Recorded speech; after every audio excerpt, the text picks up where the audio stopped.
Hello everyone, this is Coach Robert, and in this video I'm going to be explaining a little bit about chess terminology. So, you might have heard people talking about major pieces and minor pieces, and you might be wondering, why do we call the pieces differently from each other at all? After all, there's only 6 pieces, so why don't we just call them all the same thing? Well, let's start by looking at the example of the minor pieces and observing some properties of them. I'm going to include both bishops because I think the two bishops are actually kind of different pieces from each other, and I'll explain why. So these are all considered minor pieces. And minor, it doesn't mean like someone who mines. There's no pickaxes here, no digging. Minor just means lesser. And this probably has some origin in the sort of classist way that the chess pieces are built. But if you're thinking about it in a purely mathematical or gaming sense, they all share some properties that are interesting. All of the minor pieces control one color at a time. So if we take this knight and put it far away so you guys can see it a little bit better, I'm highlighting all the squares the knight can go to. And this is something that you should try to do in the visualization game that I devised. So if you guys are interested in building your visualization so you can do this very quickly, you should check out that video about memorizing the chessboard. Just search it on my channel. But as you can see, all these squares are light. The knight doesn't control any squares that are of a different color. But if I give it one move, like maybe if I send it here, right? Now it controls a different color, but still just one color at a time. The ability of the knight to switch colors is pretty nice, but it's not all powerful in the sense that it can control them simultaneously. So that's the knight. Now if we just talk about the bishops, everybody knows bishops control only one color. In fact, for many people, the way they learn how to move the bishop is by saying bishop always stays on its color, never leave the color. And then when you're a complete beginner and you sometimes do things like this that like slap your hand, and eventually you get that it's linear and stays on its color.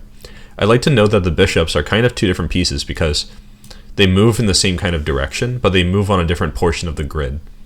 So I consider them pretty different pieces in that sense. They'll always stay on that one color, and so the strategy for using the dark bishop versus the light bishop is kind of different. But all that by way of saying these are minor pieces. They all move on the same color at a time. The knight, if it's on light, it switches to dark. It switches every time. If it's on dark, it switches to light. Dark bishop stays on dark. Light bishop stays on light. I like to call the squares dark squares and light squares so that people don't get confused by the terminology black squares and white squares, because they might be expecting you to say white pieces or black pieces, but you're talking about squares. So for colors, I like to say for the squares, it's light and dark. So those are the minor pieces, and you might have guessed already that that means that these are the major pieces, the queen and the rook. The king you might also consider like a major piece. They all also share a property. When I include the king, it's kind of obvious that it's not that they can go really far. In fact, bishops also can go really far. So the thing that makes these pieces distinct from the minor pieces is that they can go on 2 colors at once. So the queen, if you look at even on just one line, right? Light, dark, light, dark, light. It controls all of the line, and it controls light and dark at once on that line. When it goes on the diagonal, of course, it stays on its color. So in that sense, the queen does have a color preference. It will always control more of the color that it stands on, which is important, but it can easily switch between them. The rook has no color preference whatsoever.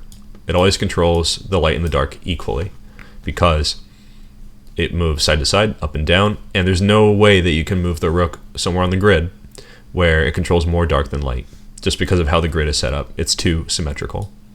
So you might be wondering, why do we even care about this kind of thing? Why do we care if the queen and the rook can control both colors at one time? Or the king, who also controls both colors at one time, just in a very small vicinity. This is actually quite powerful. The king's about as strong as a rook in many situations. But anyway, so the reason I think that we care is that being able to control both colors at the same time is a sign of strength.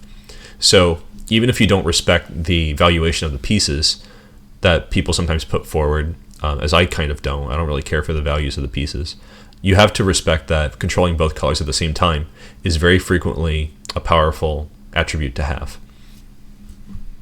And this also brings me to 2 more small points.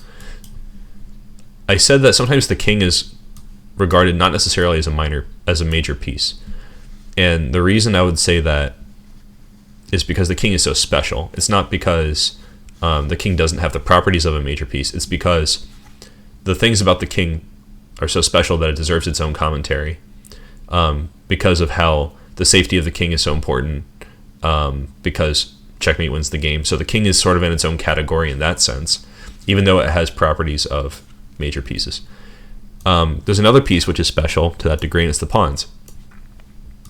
Pawns are so unique, distinctive, and important for chess strategy that they don't deserve to be lumped in with the minor pieces. Pawns only control one color at a time in terms of how they attack. So in that sense, they also share traits with the minor pieces.